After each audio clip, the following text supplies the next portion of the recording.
ಶ್ರೀ ಗಣೇಶಾಯ ನಮಃ. ಶ್ರೀ ಗುರು ಸಿದ್ಧಾರೂಢಾಯ ನಮಃ. 50ನೇ ಅಧ್ಯಾಯ. ದುಃಖಮಯ ಸಂಸಾರ ತ್ಯಾಗದಿ ಸಿದ್ಧ ಪಾದಕ್ಕೆ ಬಂದನು, ಲೆಕ್ಕಿಸದೆ ದೇಹಾಭಿಮಾನವ ಸೇವಿಸಿದ ಸದ್ಗುರುವನು. ಗುರುವು ರಕ್ಷಿಸಲಿಕ್ಕೆ ಹಾವನು ಹಿಡಿದು ಪ್ರಾಣವ ತೊರೆದನು, ಕರುಣೆಯಿಂದಲಿ ಭಕ್ತ ಪಾಲಕ ಯಮನ ಪುರಿಯಂ ಕರೆದನು. ಶ್ರೀ ಸಿದ್ಧಾರೂಢ ಸದ್ಗುರುವರನು ಪ್ರಾಣಿಗಳ ಮೇಲೆ ಅತ್ಯಂತ ಕರುಣಾಕರನಿರುವನು. ಭಕ್ತನಾದರೂ ತಾನೇ ಎಂಬ ಭಾವದಿಂದ ಅವರನ್ನು ಯಾವಾಗಲೂ ರಕ್ಷಿಸುತ್ತಿರುವನು.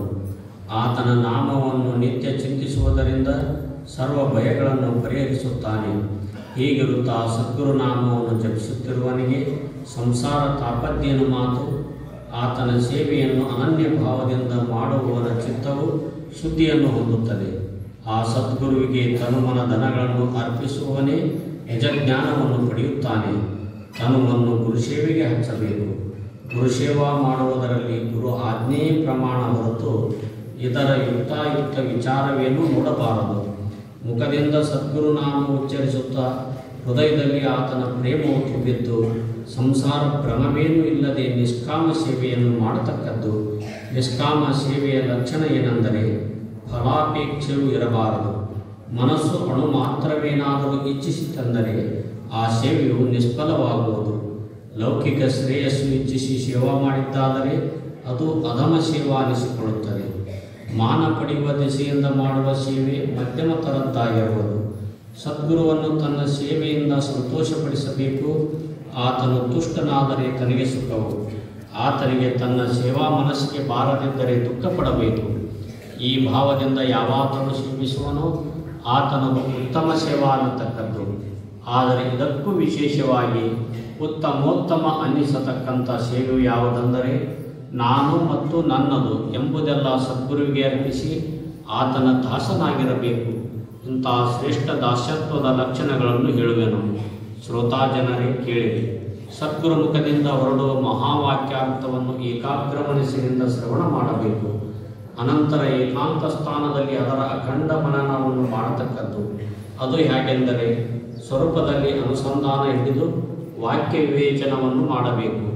ಸೇವಾ ಮಾಡುವುದರಲ್ಲಿ ಯೋಗ್ಯವೆಂಬುದನ್ನು ನೋಡದೆ ಸದ್ಗುರು ಹೇಳುವ ಮೊದಲೇ ತಾನೇ ತಿಳಿದು ಮಾಡಬೇಕು.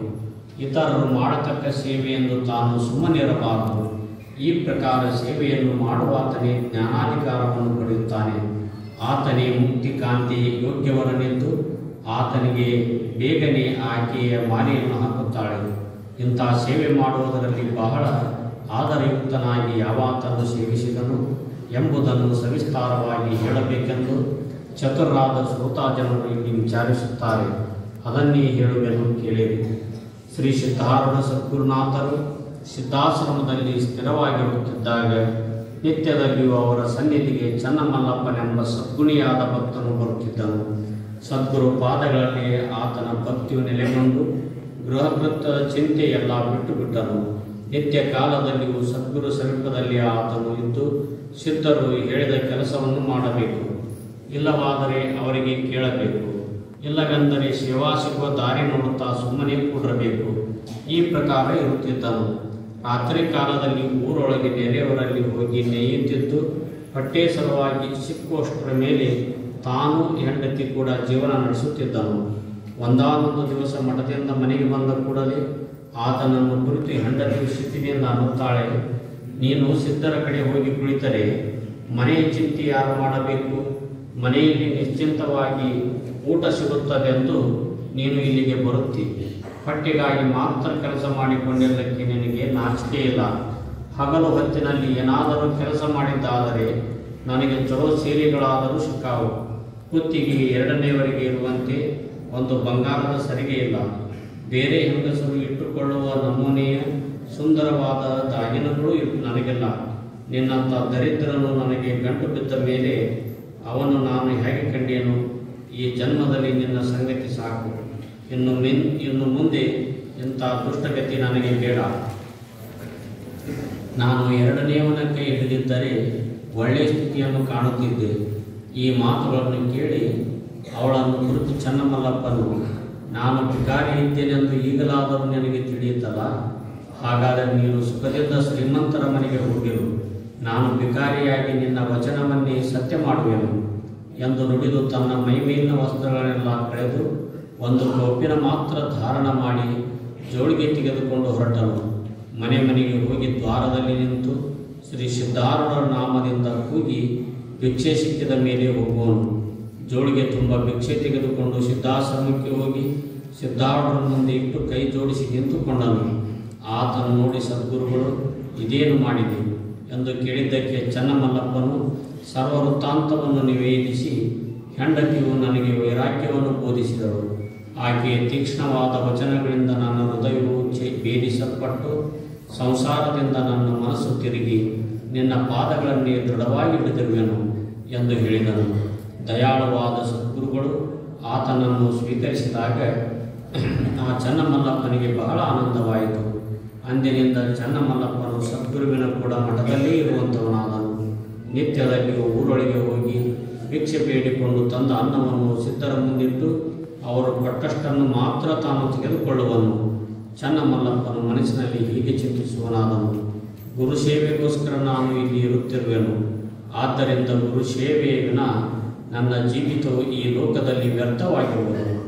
ಗುರು ಸೇವೆಯೊಳಗೆ ಎಲ್ಲ ಸುಖವಿರುತ್ತದೆ. ಅದರ ಅನುಭವ ನಾನು ಪ್ರತ್ಯಕ್ಷ ಪಡೆದುಕೊಳ್ಳುವೆನು. ನಾನು ಈಗ ಗುರುಗೃಹದಲ್ಲಿ ಬಂದು ಬಿದ್ದಿರುವಾಗ ಇನ್ನು ಮುಂದೆ ಈ ದಿವ್ಯ ಚರಣಗಳನ್ನು ಎಂದೂ ಬಿಡಲಾರೆ. ಈ ಪ್ರಕಾರ ಸದ್ಭಾವದಿಂದ ಮನಸ್ಸಿನಲ್ಲಿ ಚಿಂತಿಸಿ ಪ್ರತಿದಿನ ಗುರುಗಳು ಹೇಳುವ ಮೊದಲೇ ತಾನು ಎದ್ದು ಅವರ ಶಯನಗೃಹ ದ್ವಾರದಲ್ಲಿ ಅವರು ಎದ್ದು ಹೊರಗೆ ಬರುವ ದಾರಿ ನೋಡುತ್ತಾ ಕೂಡುವನು. ಒಂದು ಪಾತ್ರೆಯಲ್ಲಿ ಬಿಸಿನೀರು ತೆಗೆದುಕೊಂಡು ಧ್ಯಾನಶೀಲನಾಗಿ ಕೂತಿರುವಾಗ ಸದ್ಗುರುಗಳಿಗೆ ಎಚ್ಚರವಾದ ಕೂಡಲೇ ಅವರ ಸಮೀಪ ಹೋಗಿ ಹಸ್ತ ಹಿಡಿದು ಎಬ್ಬಿಸಿ ಮೈಮೇಲೆ ಶಾಲು ಹೊದಿಸಿ ಹೊರಗೆ ಕರೆದುಕೊಂಡು ಬರುವನು. ಅವರು ಶೌಚಕ್ಕೆ ಹೋಗುವಾಗ ತಂಬಿಗೆ ತೆಗೆದುಕೊಂಡು ಹಿಂದಿನಿಂದ ಹೋಗುವನು. ಶೌಚ ಆಚಮನವಾದ ಮೇಲೆ ಸದ್ಗುರುವರವರು ಮುಖ ಪ್ರಕ್ಷಾಳನ ಮಾಡುವಾಗ ಅವರು ಉಳಿದ ನೀರನ್ನು ಒಂದು ಪಾತ್ರೆಯೊಳಗೆ ಹಿಡಿದು ತೀರ್ಥ ಭಾವದಿಂದ ಅದನ್ನು ಕುಡಿಯುವನು. ಸದ್ಗುರುಗಳು ಮಲಗಲಿಕ್ಕೆ ಹೋಗುವಾಗ ಅತ್ಯಾದರದಿಂದ ಅವರ ಹಾಸಿಗೆ ಹಾಸಿ ಅವರು ಮಲಗಿಕೊಂಡಿರುವಾಗ ಸಾಕೆನ್ನುವರೆಗೂ ಪಾದ ಸಂವಹನೆ ಮಾಡುತ್ತಾ ಇರುವನು. ಶಯನಗೃಹದ ದ್ವಾರದಲ್ಲಿ ಹೊರಗೆ ತಾನು ಮಲಗಿಕೊಂಡಿದ್ದು ಒಳಗಿನಿಂದ ಚಕಾರ ಶಬ್ದ ಕೇಳಿದಾಕ್ಷಣ ಎದ್ದು ಒಳಗೆ ನೋಡುವನು. ಚನ್ನಮಲ್ಲಪ್ಪನ ಈ ಪ್ರಕಾರ ಬಹು ಪ್ರೇಮದಿಂದ ಸೇವೆ ಮಾಡುತ್ತಿದ್ದರೂ ಆತನ ಹೃದಯಕ್ಕೆ ತೃಪ್ತಿಯಾಗದೆ ಹೆಚ್ಚಿನ ಸೇವಾದಶೆಯಿಂದ ಆತನು ಯಾವಾಗಲೂ ಆತುರ ಪಡುತ್ತಿದ್ದನು. ಒಂದು ದಿನ ರಾತ್ರಿ ಕಾಲದಲ್ಲಿ ಈ ಪ್ರಕಾರ ಮಲಗಿಕೊಂಡಿರುವಾಗ ಕಿಂಚಿತ್ ಶಬ್ದವು ಕಿವಿಳಿಗೆ ಬಿದ್ದ ಕೂಡಲೇ ಎದ್ದು ನೋಡಲು ಒಂದು ಮಹಾಸರ್ಪವನ್ನು ಕಂಡನು. ಆ ಸರ್ಪವು ಸದ್ಗುರುಗಳ ಶಯನಗೃಹದೊಳಗೆ ಹೋಗುತ್ತಿತ್ತು. ಆಗ ಸದ್ಗುರುಗಳಾದರೂ ಸ್ವಸ್ಥ ಮಲಗಿಕೊಂಡಿದ್ದರು. ಆ ಹಾವನ್ನು ಕಂಡ ಕೂಡಲೇ ಚನ್ನಮಲ್ಲಪ್ಪನು ತನ್ನ ದೇಹ ಬಾಣವನ್ನು ಮರೆತು ಸದ್ಗುರುಗಳನ್ನು ರಕ್ಷಿಸಬೇಕೆಂದು ಅದರ ಬಾಲವನ್ನು ಹಿಡಿದು ಜಗ್ಗಿ ಹೊರಗೆ ತೆಗೆದನು. ಆಗ ಆ ಸರ್ಪವು ಅತ್ಯಂತ ಕ್ರೋಧಯುಕ್ತವಾಗಿ ಹೆಡೆಯನ್ನು ಎತ್ತಿ ಅವನ ಕೈಗೆ ಕಡಿಯಿತು. ಚನ್ನಮಲ್ಲಪ್ಪನು ಅದರ ಕಡಿತಕ್ಕೆ ಲಕ್ಷಿಸದೆ ಅದನ್ನು ತಕ್ಕೊಂಡು ದೂರ ಹೋದನು. ಸಫಲವಾದರೆ ಸದ್ಗುರುಗಳು ಎಚ್ಚರವಾದರು ಎಂಬ ಭಯದಿಂದ ಆ ದೊಡ್ಡದಾದ ನಾಗರ ಹಾವನ್ನು ದೂರ ಒಯ್ದು ಅದು ಮತ್ಯಾರಿಗಾದರೂ ಕಡಿದಿತ್ತೆಂದು ಅದನ್ನು ಕೊಂದುಬಿಟ್ಟನು. ಹಾಗೆ ತಿರುಗಿ ಬಂದು ಸರ್ಪದಂಶದ ಗೊಡವೆ ಇಲ್ಲದೆ ಮಲಗಿಕೊಂಡನು. ಆದರೆ ಆ ಹಾವಿನ ವಿಷವೇರಿ ಆತನು ಪ್ರಜ್ಞಾಹೀನನಾದನು. ಆಗ ಅಕಸ್ಮಾತಾಗಿ ಸದ್ಗುರುಗಳು ಎಚ್ಚೆತ್ತು ನೋಡುವಾಗ ಚನ್ನಮ್ಮನನ್ನು ಸ್ವಸ್ಥ ಬಿದ್ದಿರುವನು. ಆತನನ್ನು ಕರೆದಾಗಿಯೂ ಏಳದಿರುವುದನ್ನು ನೋಡಿ ಅವರಿಗೆ ಆಶ್ಚರ್ಯವಾಯಿತು. ಆಗ ಅವರು ವಿಚಾರ ಮಾಡುತ್ತಾರೆ, ನಾನು ನಿತ್ಯ ಏಳುವಾಗ ಇವನಾದರೂ ಜಾಗೃತನಾಗಿರುತ್ತಿದ್ದನು, ಇವತ್ತು ಈತನ ಆಚರಣೆ ವಿರುದ್ಧವಾಗಿ ಯಾಕೆ ಕಾಣಿಸಿಕೊಂಡು ಎಂದು ಚಿಂತಿಸಿ ಬೇಗನೆ ಹೊರಗೆ ಬಂದು ಚನ್ನಮ್ಮನನ್ನು ಹಿಡಿದು ಅಲ್ಲಾಡಿಸಿ ಎಬ್ಬಿಸಲಿಕ್ಕೆ ನೋಡಿದರು. ಎಷ್ಟು ಪ್ರಯತ್ನ ಮಾಡಿದರೂ ಆತನು ಏಳದಿರುವುದನ್ನು ನೋಡಿ ದಿವ್ಯ ದೃಷ್ಟಿಯಿಂದ ವೀಕ್ಷಿಸಿ ಸರ್ಪದಂಶವಾದ ಪೂರ್ಣ ವೃತ್ತಾಂತವನ್ನು ತಿಳಿದುಕೊಂಡರು. ಆಗ ದಯಾಳುವಾದ ಸದ್ಗುರುನಾಥನು ನನ್ನ ಕಂಟಕವನ್ನು ಇವನು ನಿವಾರಿಸಿದನು. ದೇಹ ಬುದ್ಧಿಯ ಬೀಜವನ್ನೇ ಸುಟ್ಟುಬಿಟ್ಟು ಈತನು ಜನ್ಮದ ಸಾರ್ಥಕವನ್ನು ಮಾಡಿಕೊಂಡನು. ಈತನನ್ನು ಈಗ ಸಾಯಗೊಟ್ಟರೆ ಭಕ್ತ ರಕ್ಷಕನೆಂಬ ಬಿರುದು ವ್ಯರ್ಥವಾಗುವುದು ಎಂದು ಚಿಂತಿಸುತ್ತಾ ಸದ್ಗುರುರಾಯರು ಏನು ಮಾಡಿದರೆಂದರೆ ಶಿವಾಯ ನಮಃ ಎಂದು ಉಚ್ಚರಿಸಿ ತಮ್ಮ ಅಮೃತ ಹಸ್ತದಿಂದ ದಂಸಸ್ಥಾನಕ್ಕೆ ಸ್ಪರ್ಶಿಸಿದರು. ತತ್ಕ್ಷಣವೇ ಚನ್ನಮ್ಮನನ್ನು ಚೇತರಿಸಿ ಎದ್ದು ಸದ್ಗುರುಗಳನ್ನು ಕಂಡು ಎಂಥ ಗಾಢನಿದ್ರೆ ನನಗೆ ಹತ್ತಿತ್ತು. ಸದ್ಗುರುವೇ, ನಾನು ಒಂದು ಅಪೂರ್ವ ಸ್ವಪ್ನವನ್ನು ಕಂಡೆನು, ಹೇಳುತ್ತೇನೆ ಕೇಳಿರಿ.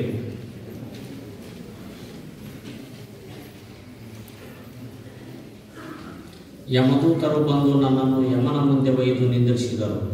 ಅಷ್ಟರೊಳಗೆ ನಿಮ್ಮಂಥ ಒಬ್ಬ ಸಾಧು ಅಲ್ಲಿಗೆ ಬಂದು ಯಮನಿಗೆ ಈತನನ್ನು ಈಗಲೇ ಬಿಟ್ಟು ಬಿಡು ಎಂದು ಹೇಳಿದನು. ಕೂಡಲೇ ಯಮನು ಆ ಸಾಧುವನ್ನು ಪೂಜಿಸಿ, ನಿಮ್ಮ ಆಜ್ಞೆಯೇ ನನಗೆ ಮಾನ್ಯವು ಎಂದು ದೂತರಿಗೆ ಆಜ್ಞಾಪಿಸಿದನು. ಆ ದೂತರು ತತ್ಕಾಲವೇ ನನ್ನನ್ನು ಇಲ್ಲಿಗೆ ತಂದು ಬಿಟ್ಟರು ಎಂದು ಸ್ವಪ್ನ ವೃತ್ತಾಂತವನ್ನು ಹೇಳಿದ್ದು ಕೇಳಿ ಸದ್ಗುರುಗಳು ಹಾಸ್ಯವದನದಿಂದ, ನೀನು ಸರ್ಪವನ್ನು ಕೈಯಿಂದ ಹಿಡಿದು ಯಾಕೆ ಇಲ್ಲಿಂದ ತೆಗೆದುಕೊಂಡು ಹೋದಿ ಎಂದು ಕೇಳಿದರು. ಅದಕ್ಕಾತನು, ನೀನು ಸರ್ವಜ್ಞನೇ ಇರುವಾಗ ನಾನೇನು ನಿನ್ನನ್ನು ಕುರಿತು ಹೇಳಲಿ ಎಂದು ಉತ್ತರ ಕೊಟ್ಟು ಗುರುಚರಣಗಳನ್ನು ಹಿಡಿಯುವಂತವನಾದನು. ಆಗ ಚೆನ್ನಮ್ಮನನ್ನು ಅತ್ಯಂತ ಪ್ರೇಮದಿಂದ, ಈ ಶರೀರವು ನಿನ್ನದಿದ್ದು ನೀನೇ ರಕ್ಷಿಸಿ ಸೇವೆಗೋಸ್ಕರ ಇಟ್ಟುಕೊಂಡಿರುತ್ತಿ, ನನ್ನದೇನು ಹೋಗಿಯೂ ಇಲ್ಲ, ಹೀಗಿರುತ್ತಾ ಸುಖ ದುಃಖಗಳು ನನಗೆಲ್ಲಿ ತಟ್ಟುವು ಎಂದು ಅಂದದ್ದು ಕೇಳಿ ಆ ಸಿದ್ಧದಯಾಗನ್ನು ಬಹಳ ಸಂತೋಷಪಟ್ಟನು. ಒಂದಾನೊಂದು ಕಾಲದಲ್ಲಿ ಸದ್ಗುರುಗಳು ಜ್ವರ ಬಂದು ಶಯ್ಯ ಮೇಲೆ ಮಲಗಿಕೊಂಡಿದ್ದರು.